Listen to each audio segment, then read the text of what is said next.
हाँ जी, नमस्कार। तो न्यूमेरिकल एप्टीट्यूड जो कि एक बहुत ही इम्पोर्टेंट एस्पेक्ट है, आप अगर कॉरपोरेट एनवायरनमेंट के अंदर एंटर करना चाह रहे हैं तो अच्छे कॉरपोरेट्स जो है वो आपको असेस करते हैं, एवेल्युएट करते हैं आपको ये समझने के लिए कि आप कितना अच्छा अपनी स्कूलिंग या अपनी अंडरस्टैंडिंग आपकी है जनरल इश्यूज को लेकर, जनरल एरिया ऑफ मैथमेटिक्स को लेकर।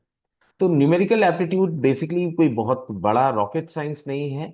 सिंपल सिंपल से जो टॉपिक्स जो आपने अपनी टेंथ के अंदर पढ़े हैं या ट्वेल्थ के अंदर, not even twelfth, tenth standard तक जो आपने टॉपिक्स पढ़ लिए हैं, उन टॉपिक्स में से कुछ कुछ क्वेश्चन आपको देखने को मिल जाएंगे।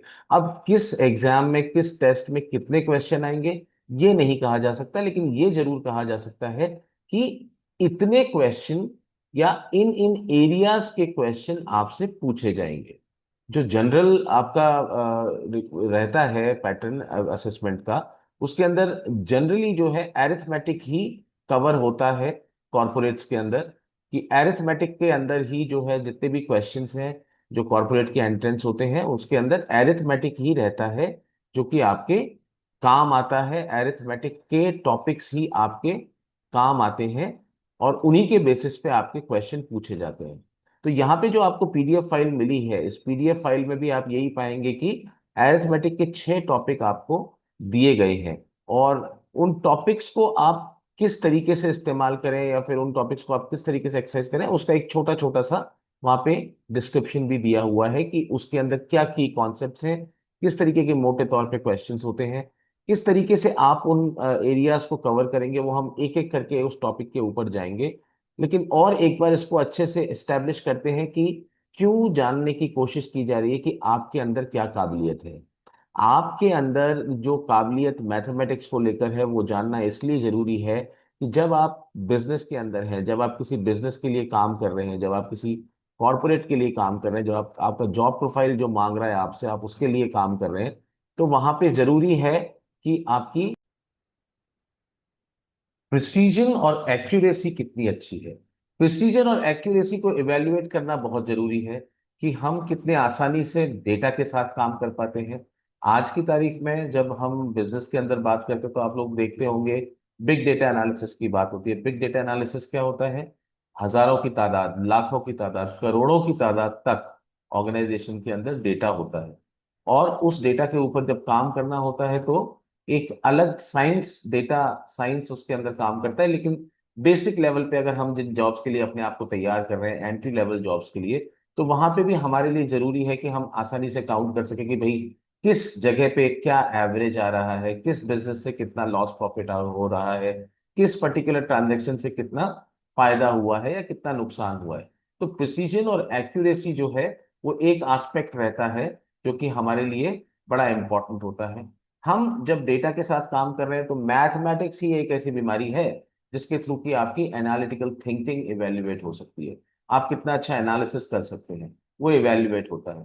तो ऑर्गेनाइजेशन ये जानना चाहती है कि जिस इंडिविजुअल को हम अपने साथ में लेना चाह रहे हैं उसकी एनालिटिकल एबिलिटी कितनी अच्छी है।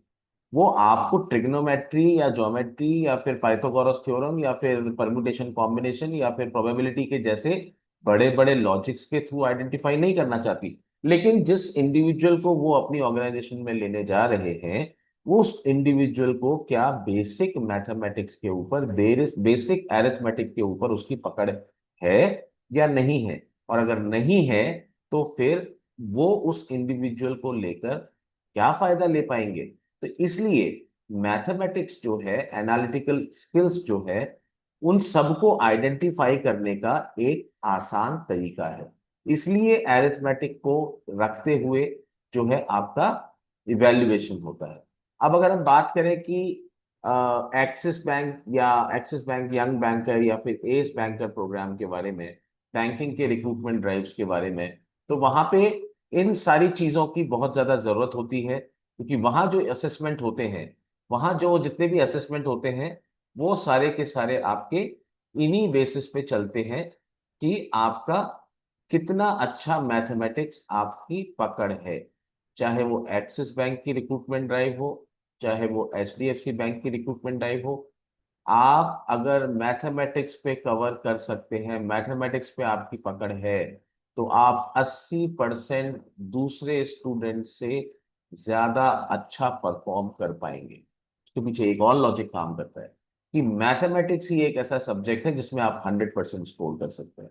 कोई भी और सब्जेक्ट ऐसा नहीं है जो कि आपको 100% स्कोर करने के लिए बता सके, ये कॉन्फिडेंस दे सके कि आप 100% स्कोर कर पाएंगे। लैंग्वेज वो सब्जेक्ट नहीं है, आपका रीजनिंग वो सब्जेक्ट नहीं है। अगर आप किसी और एरिया की बात करें, वैसे तो जनरल जो आपके जिन एप्टीट्यूड असेसमेंट्स की हम बात कर रहे हैं वहाँ पे यही दो तीन ही चीजें जो आपकी हैं वो इवेल्युएट होती हैं कि आपकी लैंग्वेज में पकड़ कैसी है, लैंग्वेज यानी कि इंग्लिश लैंग्वेज पकड़ कैसी है, आपकी एनालिटिकल स्किल्स कैसी हैं, और आपका नंबर्स के साथ खेलने की काबिलियत कितनी स्ट्रांग है। तो ये जब चीजें हमारे सामने आती हैं तो ये बड़ा इंपॉर्टेंट हो जाता है कि हम ये जो 6 एरिया हैं जो कि अब हम समझने वाले हैं, उन एरियाज के ऊपर अपनी पकड़ को बनाकर रखें और दिखाकर रखें कि किस तरीके से हम अच्छे से इस काम को कर सकते हैं। तो ये जो एरिया हैं जिनके बारे में हम बात करने वाले हैं, वो एरिया है एवरेज।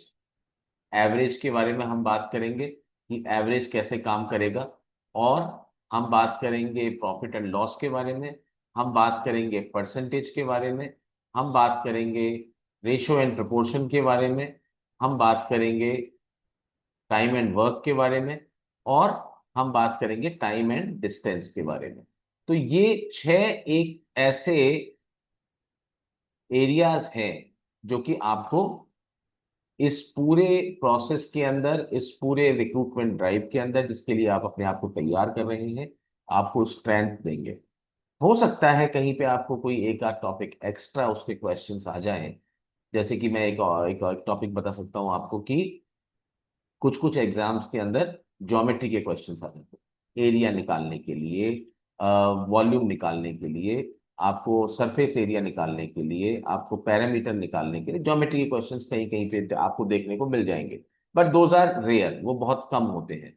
अगर वो अगर हमारे लिए कोई इंपॉर्टेंट चीज भी है तो वो हम आराम से कवर कर सकते हैं। मैं जो हम आप हमारी जब लाइव क्लासेस में आएंगे तो आपको लाइव क्लासेस में और भी ज्यादा स्कोप मिलेगा, और भी ज्यादा देखने को मिलेगा। इन 6 एरियाज के बारे में तो आप डिटेल में जानेंगे ही जानेंगे, लेकिन आप और ज्यादा समझ पाएंगे कि और अगर दूसरे एस्पेक्ट्स हैं वो अगर आपको कवर करने हैं तो वो किस तरीके से आप कवर कर पाएंगे। अब हम बात करते हैं एवरेज की। एवरेज क्या चीज होती है? एवरेज यानी कि औसत। औसत क्या होता है? मुझे विश्वास है कि आप सबने एवरेज को पढ़ा होगा। एवरेज क्या होता है? मान लीजिए कि मैं आपसे कह रहा हूं कि मेरे पास में 4 अलग अलग साइज के पेन है, अलग अलग साइज के पेंसिल हैं। कह लेते हैं एक पेंसिल की लंबाई है 2 सेंटीमीटर, दूसरी पेंसिल की लंबाई है 3 सेंटीमीटर, तीसरी पेंसिल की लंबाई है 4 सेंटीमीटर, और चौथी पेंसिल की लंबाई है 5 सेंटीमीटर। तो अब मेरी जो पेंसिल्स हैं उनका एवरेज क्या हुआ, उनकी एवरेज लेंथ क्या आई? एवरेज लेंथ कैसे निकालेंगे? 2 + 3 + 4 + 5। ये मैं जो मेरे पास में डेटा है उसका मैं टोटल कर दूंगा। जो भी मेरे पास में डेटा आया, मेरे पास 4 पेंसिल आई तो मैं उसको 4 से डिवाइड कर दूंगा टोटल को। 4 पेंसिल आई, कितनी नंबर ऑफ यूनिट्स हैं वो हुई हमारी डिनोमिनेटर, या कि यानी कि हर में आने वाली संख्या। कितनी यूनिट्स हैं जिनके बारे में हम बात कर रहे हैं वो हो गई हमारी डिनोमिनेटर में आने वाली संख्या। न्यूमरेटर यानी अंश में आने वाली संख्या क्या होगी? जितनी भी यूनिट हैं उनके जो जो पैरामीटर हमको मिल रहे हैं उन पैरामीटर्स का टोटल क्या होगा। तो यहां पे हमारे पास पैरामीटर क्या था, यूनिट क्या थी? पेंसिल। कितनी थी? 4। और उनका पैरामीटर क्या था? उनकी लंबाई। और उसकी यूनिट क्या थी? सेंटीमीटर। तो 2, 3, 4 और 5 सेंटीमीटर की जो पेंसिल हैं उनका जब हमने टोटल किया तो हमारा क्या आया? 15 हमारा टोटल आया। और जब 15 को हमने 4 से डिवाइड किया तो हमारे पास क्या आया? कोई बता सकता है? ऑब्वियस सी बात है, आप खुद अगर कैलकुलेट करेंगे तो 4 3 12, और बचा हमारा 3, 7 4 जा 28, बचा हमारा 4, 2, और फिर 3.75 हमारी एवरेज लेंथ आ गई 4 पेंसिलों। वही आप यहाँ पे एग्जाम्पल देख रहे हैं कि अगर आपके पास में जो कॉन्जिक्यूटिव नंबर्स है 3 4 5 6 7, और अगर ये किसमें है, इवन नहीं, इवन नहीं है, ये ऑड है। अगर ये कॉन्जिक्यूटिव नंबर्स हैं और इनका काउंट क्या है, ऑड है, काउंट क्या है इनका, ऑड है, ऑड यानी कि विषम संख्या अगर है, तो विषम संख्या के अगर आपको कोई कॉन्जिक्यूटिव नंबर्स हैं तो उनका एवरेज क्या होगा, उसका मिडिल नंबर जो होगा वो उनका एवरेज होगा। अब इसको अगर हम देखना चाहें तो हम कैसे देख सकते हैं, इसको हम देख सकते हैं इस तरीके से कि हमने 3 का टोटल किया, 3 4 5 6 और 7 का टोटल किया, जो टोटल हमारे सामने क्या आया, 25। और 25 को जब हमने 5 से डिवाइड किया, भाग दिया, तो हमारा आ गया 5। तो ये कुछ ट्रिक है जो कि आपको आपकी पीडीएफ फाइल में भी मिलेंगी। अगर आपका इवन सेट हो, for an even set average is equal to mean of two middle numbers, ये किस तरीके से काम करेगा, इसको हम देखते हैं। एक सेकेंड, ये किस तरीके से काम करेगा इसको हम देखते हैं।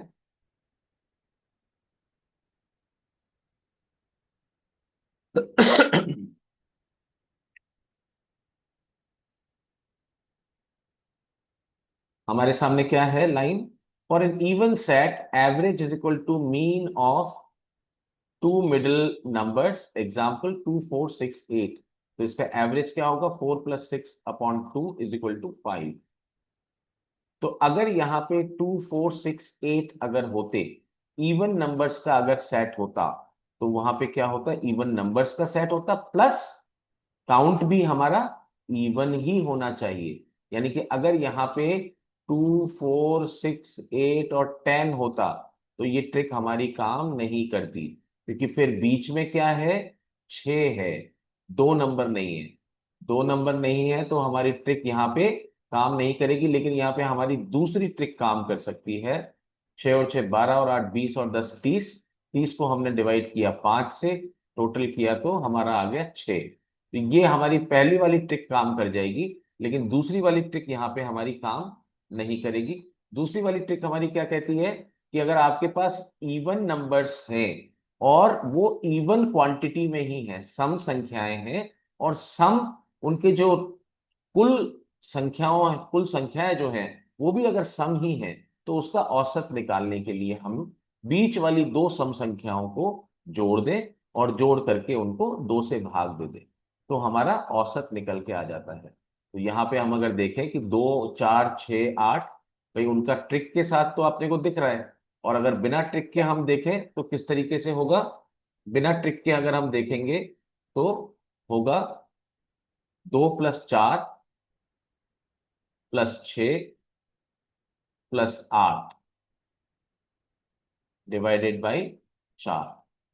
तो 2 4 6 8, 12 और 8 20, 20 को हमने 4 से भाग दिया तो हमारा आया 5। ये इस तरीके से हमारा आया जो स्टैंडर्ड तरीका है। और ट्रिक को अगर हम काम में लेते हैं तो ट्रिक से भी हम यही पाएंगे कि जो हमारी बीच की संख्याएं हैं, बीच की संख्या यानी कि 4 और 6, तो उनका जो टोटल है 10, उसको हम 2 से भाग देंगे तो भी हमारा 5 ही आएगा। राइट, तो ये कुछ ट्रिक्स हैं जो कि आपको देखने को मिलेंगी जब आप प्रैक्टिस करेंगे ज्यादा से ज्यादा, तो आपको ये ट्रिक्स सारी की सारी देखने को मिलेंगी। राइट, तो इन ट्रिक्स को हम जो काम में लेंगे, उन ट्रिक्स को हमें काम में लेने के लिए ये हमें चाहिए कि हम पूरी तरह से अपने जो पीडीएफ फाइल्स हैं उनको हम अच्छे से पढ़ते हुए चलें। हम पीडीएफ फाइल्स को अच्छे से पढ़ते हुए चलें, हम अपनी प्रिपरेशंस को अच्छे से स्ट्रांग रखते हुए चलें, तो ये हमें बहुत हेल्प करेंगी। इसी तरीके से आपको आगे भी जो मिलने वाले हैं वो मिलने वाले हैं प्रॉफिट एंड लॉस को लेकर। प्रॉफिट एंड लॉस किस तरह से हार्ट ऑफ बिजनेस होते हैं। प्रॉफिट एंड लॉस क्या होता है? लाभ हानि। लाभ हानि यानी कि आपने जो बेचा है, उस बेचने वाली रकम और जो खरीदा है, वो खरीदने वाली रकम, उसके बीच में कितना अंतर था। अगर आपने बेचने वाली रकम ज्यादा रही है तो आपको लाभ हुआ है, अगर बेचने वाली रकम आपकी खरीदने वाली रकम से कम रही है तो आपको हानि हुई है। कुछ ट्रिक्स हैं जो यहाँ पे भी आपको दिख रही हैं, और आपको यही ट्रिक आपकी पीडीएफ फाइल्स में भी दिखेंगी।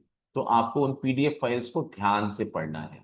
उसी तरीके से परसेंटेज के लिए कुछ ट्रिक्स हैं कि हाफ को हम किस तरीके से कह सकते हैं, 50% कह सकते हैं। 1/4 को हम क्या कह सकते हैं, 25% कह सकते हैं। और हम उसके अलावा जो 3/4 है उसको हम क्या कह सकते हैं, 75% हम उसको कह सकते हैं। तो 1/5 को हम क्या कह सकते हैं, 20% कह सकते हैं। 1/10 को हम क्या कह सकते हैं, 10% कह सकते हैं। आप जब प्रैक्टिस करेंगे तो आपको और भी ज्यादा चीजें समझ में आएंगी। आपको प्रैक्टिस करने के लिए एक वेबसाइट है जिसका नाम है indiabix.com। indiabix.com वेबसाइट पे आप जाएं। जब आप हमारी लाइव क्लासेस में आएंगे, अभी आपके ग्रुप बनने शुरू हो चुके होंगे। आप ग्रुप्स के अंदर देख रहे होंगे कि बच्चे जो है अलग अलग अपनी अपनी क्वेरीज डाल रहे हैं। उनको जिस टॉपिक पे दिक्कत आ रही है, पीडीएफ फाइल को पढ़ने के बाद उस टॉपिक की क्वेरी डाल रहे हैं। आपकी हर एरिया को लेकर, यानी कि न्यूमेरिकल एप्टीट्यूड को लेकर एक क्लास होने वाली है, लाइव क्लास 3 घंटे की। उस लाइव क्लास का पूरा इस्तेमाल करिए, टॉपिक्स को पढ़िए। 6 टॉपिक ही हैं, ज्यादा नहीं है, 6 टॉपिक ही हैं। इस वेबसाइट पे जाइए, उन टॉपिक से रिलेटेड जो जो क्वेश्चन प्रैक्टिस करने के लिए आपको मिल सकते हैं, उन क्वेश्चंस को प्रैक्टिस करिए। जो क्वेश्चन आपको नहीं समझ में आ रहा है उस क्वेश्चन को ग्रुप में डालिए, क्योंकि ग्रुप में अगर आपने वो क्वेश्चन डाला तो हो सकता है, अगर मान लीजिए कि हमारे ग्रुप में 200 बच्चे हैं और अगर 20 बच्चों ने वो क्वेश्चन डाला है, और तो बहुत संभावना है कि वो क्वेश्चन डिस्कस होगा लाइव क्लास के अंदर, and you will have the opportunity to understand the concept better. तो ये कॉन्सेप्ट्स को बेहतर तरीके से समझने का लाइव क्लास एक अच्छा प्लेटफॉर्म है, उसका आपको इस्तेमाल करना है। राइट? तो ये प्रॉफिट एंड लॉस की कहानी हुई। प्रॉफिट एंड लॉस की कहानी के बाद में हम आगे बढ़े तो हमारे पास में आता है ratio and proportion. Ratio and proportion जो हमारा काम करता है, वो करता है हमारा कि किस तरीके से आपका अनुपात और समानुपात, जिसे हम कह सकते हैं कि अगर मैं कहूं कि मेरी और मेरे पुत्र की उम्र में 1/2 का अनुपात है, तो मेरी उम्र अगर 40 वर्ष है तो मेरे पुत्र की उम्र कितनी होगी। तो ऑब्वियस सी बात है कि मेरी उम्र अगर 40 वर्ष है तो वो 2 के बराबर ही आएगी, और मेरे पुत्र की उम्र जो होगी वो मुझसे कम ही होगी। तो यहाँ पे उसकी, मेरे पुत्र की उम्र कितनी होगी, 1 के बराबर होगी। तो अगर मेरी उम्र 40 है तो मेरे पुत्र की उम्र कितनी होगी, नेचुरल सी बात है, अगर 2 40 के बराबर है तो 1 कितने के बराबर होगा, 20 के बराबर होगा। तो सीधा सा जवाब आ गया। अगर हमें इक्वल डिस्टेंस पे एवरेज स्पीड निकालनी है तो उसका फार्मूला रहेगा, अगर 2 डिस्टेंसेस हैं और 2 डिस्टेंसेस हमारी जो है ए स्पीड और बी स्पीड से कवर हो रही हैं, और उनकी एवरेज हमें स्पीड निकालनी है, तो 2ab/a+b का फार्मूला जो है वो लगाकर हम उसकी स्पीड निकाल सकते हैं। मतलब क्या हुआ, मान लीजिए कि 60 किलोमीटर की दूरी है, और 60 किलोमीटर की दूरी को जाते समय तो मैंने 30 की स्पीड से तय किया, 30 किलोमीटर प्रति घंटे की स्पीड से, और आते समय मैंने तय किया उसको 45 किलोमीटर प्रति घंटे की स्पीड से। अब मेरा टोटल जो मैंने 60 किलोमीटर की दूरी को तय किया, उसमें मेरी औसत स्पीड कितनी रही। तो ए बराबर क्या हो गया मेरा, 30 हो गया, और बी बराबर हो गया मेरा 45। अब मेरे को निकालनी है एवरेज स्पीड, तो मैं क्या करूंगा, 2 × 30 × 45 + 45, क्या हुआ, 0, 0, 2700, 2700। 30 45 को 2 से गुणा करेंगे तो ये हमारा आएगा, और 30 + 45 हमारा क्या आएगा, 75। अब इसको हम जब डिवाइड करेंगे तो हमें हमारी एवरेज स्पीड निकल के आ जाएगी जो पूरे रास्ते की हमारी रही है। तो इस तरह की ट्रिक यहाँ पे है, आपको डिटेल में एग्जाम्पल मिलेगा आपकी पीडीएफ फाइल के अंदर। और ज्यादा प्रैक्टिस करनी है तो मैं वापस से आपको लिख देता हूं यहाँ पे, indiabix.com, indiabix.com वेबसाइट है, इसको आप देखिए और वेबसाइट को अच्छे से, वहां पे जो अलग अलग टॉपिक्स मैंने आपको बताए हैं, 6 टॉपिक, उन 6 टॉपिक के जितने ज्यादा से ज्यादा सवाल हो सकते हैं उन सवालों को करिए, प्रैक्टिस करिए, क्योंकि practice makes a man and a women also. औरतों के लिए भी काम करता है, महिला पुरुष दोनों के लिए काम करता है। प्रैक्टिस, अभ्यास जो है कुछ नहीं देखता, वो महिला पुरुष नहीं देखता। तो practice makes a man and women also perfect, right. तो आपको प्रैक्टिस से नहीं घबराना है, प्रैक्टिस आपको पूरी करनी है, प्रैक्टिस आपको लगातार करनी है। 30 दिन का ये ट्रेनिंग प्रोग्राम जो आपके लिए है, ये 30 दिन का इसीलिए रखा गया है कि आप रोजाना एक एक घंटा, जो 8 मॉड्यूल है उनको आधा आधा घंटा, एक एक घंटा दें, और उसके बाद में लाइव क्लासेस को पूरी तरह से यूटिलाइज करें।